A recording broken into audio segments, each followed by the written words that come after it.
Hello everyone, good evening. Today I am going to say about the summary of the famous poetry, the Poetry of Earth by an eminent poet John Keats. John Keats is one of my favorite poets. He is a romantic poet. He belonged to the romantic era of the 18th century England. His contemporaries were William Wordsworth, William Blake, P.B. Shelley, Lord Byron, S.T. Coleridge, Robert Southey, etc. He is not only a romantic poet but also a great philosopher too, in my eyes. He was a great poet of beauty also. He upholded his ideas and philosophies of the beauty of nature in his famous odes like Ode on a Grecian Urn, Ode to Autumn, Ode to a Nightingale, and this particularly poem, the Poetry of Earth. In order to understand the poetry of Earth, we have to first clarify that it is a sonnet. The poetry of Earth is a sonnet. First, we have to understand what is sonnet.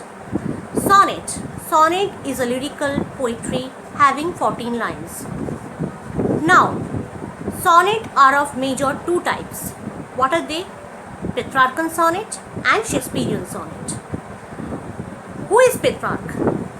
Petrarch was an eminent and great poet of the earlier Italian Renaissance period. So he patterned this type of sonnet according to his mood. So he divided here the 14 lines into octave and sestet. Octave is of 8 lines and sestet is of 6 lines.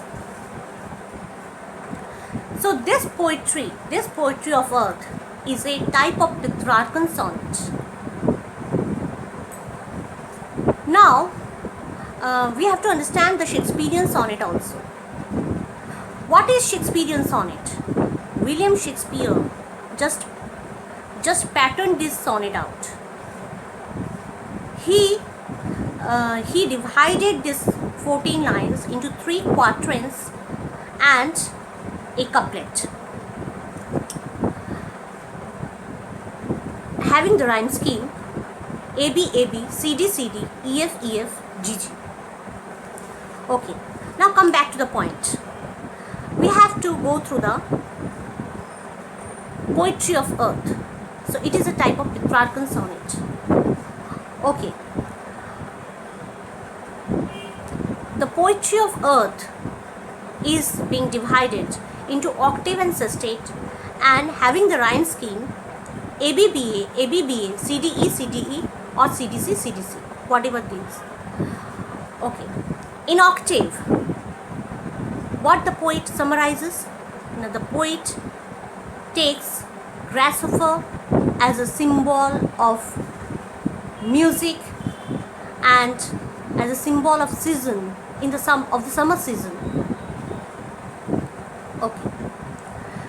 Here grasshopper takes a hold of it, takes a hold of the summer season. He takes a lead of the luxury and luxury of the summer season.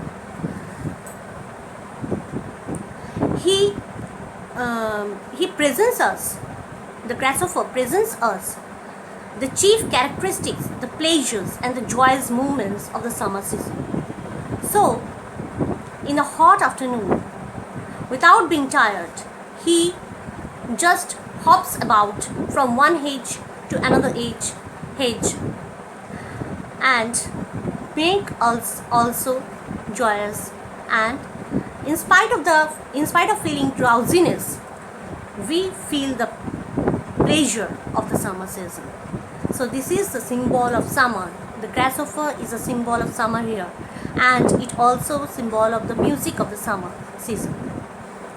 In the sestet, when we come about in the sestet, here the poet Keats presents cricket as a symbol of winter season.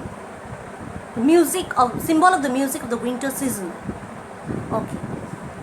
In the lone winter evening, when everyone gets inside of their houses and the frost bites over the skin, at that time, at that particular time, cricket beside the stoves thrills at a high pitch and just make us feel drowsy and make us feel the warmth of that winter time, and just help us further to remind of the grasshopper of the summertime. So this is amazing poetry by kids. Here the title, finally the title, The Poetry of Earth, means what is poetry? Poetry, as according to the Wordsworth, poetry is a overflowing emotions, is a spontaneous overflowing of our feelings and emotions which we capture in our lines in verses. So the poetry of earth means the seasons of the earth, the seasons which belongs to earth. And the poetry of earth means the seasons which belongs to earth, and the music of the seasons which consisting of each season, the music which consisting of each season, like spring. Nightingale is a symbol of spring. Cuckoo is a symbol of spring. Lamb is a symbol of autumn. So all this makes our earth beautiful and glorious. So this is my point, that, and this is also the poet's point, that the poetry of the earth never dies. It is a continuous cycle. Okay. So here my lesson has ended now. Okay, bye. This was all for today. Let's meet another day. Okay. Thank you. Bye. Namaskar. Namaste.